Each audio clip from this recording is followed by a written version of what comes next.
So the doctor and I made an appointment to talk about my options, and those were cochlear implant, BAHA, wraparound hearing aid, and a few other types of hearing aids, and I settled on a BAHA. The cochlear implant is usually for people who've lost their hearing in both ears, so that they can attach the wire to their auditory nerve and they can hear something.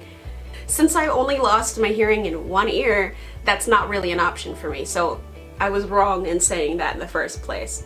I could have gotten one if I wanted to, but insurance wouldn't cover it. With the wraparound hearing aid, usually what happens is they have a hearing aid on one side and another aid on the other. One's a receiver and one's a speaker and receiver, and it has a wire to the other. You put the receiver in your deaf ear, and the wire goes around your neck, and you put the other one in your hearing ear, so that if there are any sounds over here, it'll be put directly into your ear, as well as it'll pick up other sounds because you've obviously just plugged your ear with something. I opted out of that because I don't like having things in my ear and it gets sweaty and waxy and gross. So the doctor and I booked an appointment for my surgery for my BAHA implantation. So my surgery happened on July 20th. I was taking summer classes at the time and I was taking ASL, just in case, you know. I missed that day, obviously. So the BAHA implantation surgery it's not an incredibly invasive surgery. It's actually pretty basic.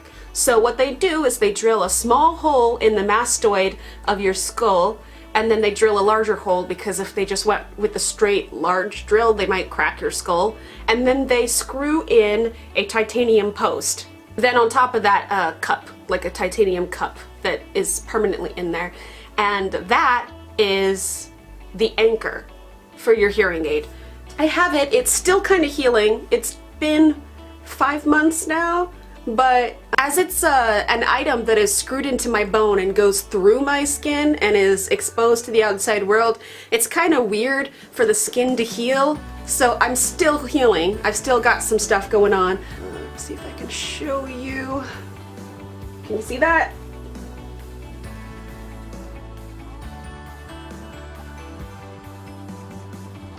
Dr. Von D had to shave a small part of my hair in order to implant it, so I have some like awkward short hairs over here. They're about this long now. I didn't get my hearing aid until a month later. It was August 21st, I believe. August 21st, I went to the ENT and I picked up my hearing aid. The doctor there, or the technician, told me how to use it, and I have some clips from that, so I will insert them here. Good morning! It is the moment that we've all been waiting for. Well, more like the moment I've been waiting for, because this hasn't... I mean, none of this has anything to do with you guys. So why would you care? It's 10:30 a.m. and I am getting on the bus to go to the ENT to get my hearing aid turned on. I'm so excited! I've been counting down the days every single day since August 1st. I was like, August 1st, then I've got 19 more days, and now I've got less than an hour. I don't know if you can see up here, but the smoke has been pretty bad. And it's raining right now, so I'm hoping that the rain will like pull it down a little bit, because it's been giving me some headaches.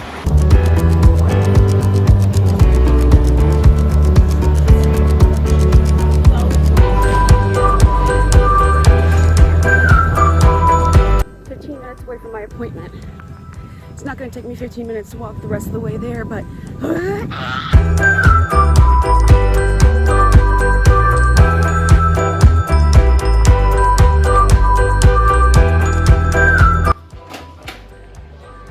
I'm in. So there's your processor. Okay, so the microphones are those two tiny little holes on the side. So they send you this little thing right here in case you run across somebody else who wants to listen to your processor. That is so cool. Yep, so tilt and pull.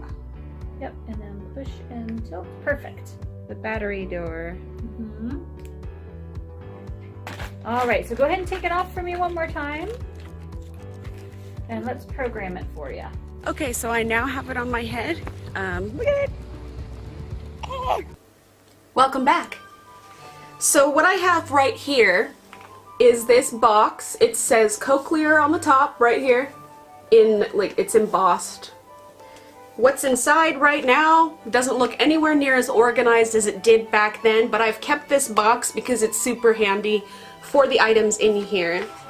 This right here is the little, well, it looks like a ring case, jewelry case for my hearing aid. It's in there.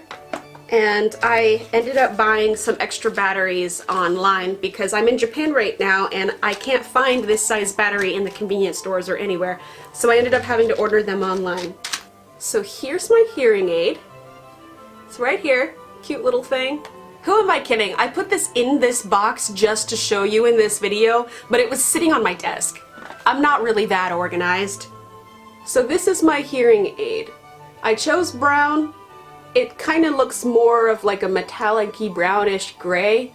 That's my hearing aid. This is called a BAHA, which stands for Bone Anchored Hearing Aid. And that's why this had to happen, because this is the anchor. So this is the receiving microphone, basically. You click it into your head, and it receives sound and sends that sound as vibration through your skull to the inner ear of your hearing ear. Our bones are extremely conductive to sound. It's not that surprising that this is a technology that exists. The first form of a BAHA happened in the 70s, I think, and it's just only gotten better since then. And now I've got this cute little hearing aid. This right here is a tether that you should clip onto your clothing. It had a clip on it. I removed it because I have long hair, and I would try to, you know, do this, and it would be attached to my clothes, so I would end up tugging my hearing aid, and it would turn and scream, which, that's another thing I'm going to show you. In order to turn it off, you have to open the battery chamber, because there is no on or off button. The only way to turn it off is to just disconnect the battery. Usually when I don't have it on, I just have the battery chamber open a little bit like this. And because of the screaming sound it emits when it is handled, I put it into my port before I turn it on. But here, let's hear it scream. So that's that. It's up to you whether you want to have the tether on or not, obviously, but I took the clip off because I do want to use it. I had this thing for like a week and I already dropped it on the ground, and I have a little scratch on it right here, a little nick. I want it to remain as sleek as possible and working for as long as possible. So I took the clip off so that I wouldn't constantly be tugging at my head, and this way I can attach it to my earring. And so when I brush my hair like this, it won't affect it. It'll just push back. But because I think this cord is ultra ugly, I actually started hanging little things on it, like this little acorn. Just cute little things that weigh it down a little bit so it doesn't get tangled into my hair. So now I'm gonna put it on my head. I'm gonna clip my hair back so that this is more able to be seen. So first, I try to move my hair out of the way as much as possible, because if you get a hair in there, the pinching hurts. So then I clip it onto my head, make sure it's upright. It should be going directly up, and I think that's about right. And then I turn it on. It beeps 10 times, kind of like a car door when you leave the key, and it goes dun dun dun. It's on. This is just my modification of it. It's not necessary by any means. It's just, I enjoy having, I don't know, fashion forward stuff. There. My little squirrel. Right now I don't have a remote control for this because I opted out of that, thinking that the first option, which is an app on your phone called BAHA 5 Smart, would be good enough. But I've ended up finding some problems with this because it is connected via Bluetooth and your phone as a smartphone is somewhat finicky. Sometimes the connection comes off and sometimes my phone will restart itself, and every time that happens it returns my hearing aid to its base volume, which is 9. I prefer it to be around 11 if I'm in in class, and I prefer it to be around 12 or 13 when I am outside. Right now I am hearing my voice a lot more clearly than I was before. I can hear it, like if I do this, I can hear my voice through my hearing aid more, which is a very strange sound. I turned it up to 12. Here you can change the channels. Basically, they're personalized channels where you can change the treble and the bass and other things like that it'll pick up so that what you hear is more smooth and what you want to hear.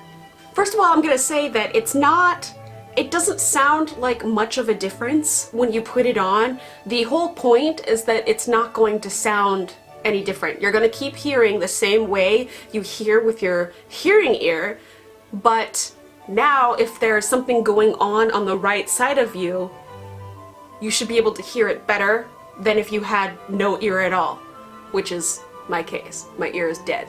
The auditory nerve is dead. I'm actually going to call my ENT and ask if I could get a remote control, basically because I do not like how the app works, and if I had a remote control it would stay on the same spot for as long as I want it to, instead of changing constantly. One of the things I did opt into, and I'm really glad that I did, is having an external microphone, which is this. It's a sleek little Cochlear microphone. Cochlear is the brand. I do not want this to at all get confused with a cochlear implant, because it isn't. If I had a cochlear implantation, my recovery time would have been a lot longer. So I have this microphone. It's on a little magnetic necklace thing. If I am attending a lecture or something, like in school in a really big room where the teacher doesn't have a microphone, or if I'm in a crowded area with a friend, I can have the teacher or my friend wear this around their neck. And on the side I have volume adjustments for this because it's very sensitive. Sometimes if the microphone gets overloaded, it makes my hearing aid vibrate very loudly. It's very uncomfortable, so I have to be very careful with this. One of the cool things with this though is it has an auxiliary cord, so I can connect this to my computer and I can listen wirelessly.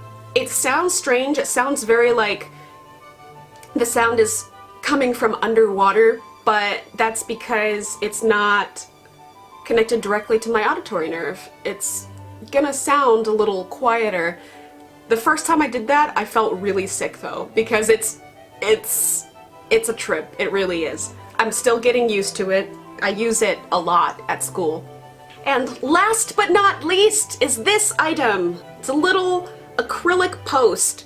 It's basically called Share the Experience, where if you know anybody who is really curious about how your hearing aid works, take off your hearing aid, put it into the dock that's on this side right here, and what the person should do is close their ear, pushing this little nubbin, I don't know what that's called, into their ear canal, because that's the most effective way to close your ear, and hold the post like this and put it against their forehead. They hold it against their forehead. They can hear how I hear. I'm holding my hearing ear shut right now, but I can hear what I'm saying pretty clearly because I have my hearing aid on. It still sounds like my voice is going through some kind of filter, but I can hear it, and that's what's important. I'm one of the lucky ones, to be honest. We tackled this immediately, and I am 1 year after the fact. I have my hearing aid, and I am doing my best in Japan, where hearing is extremely important for me, especially if I want to get better at Japanese.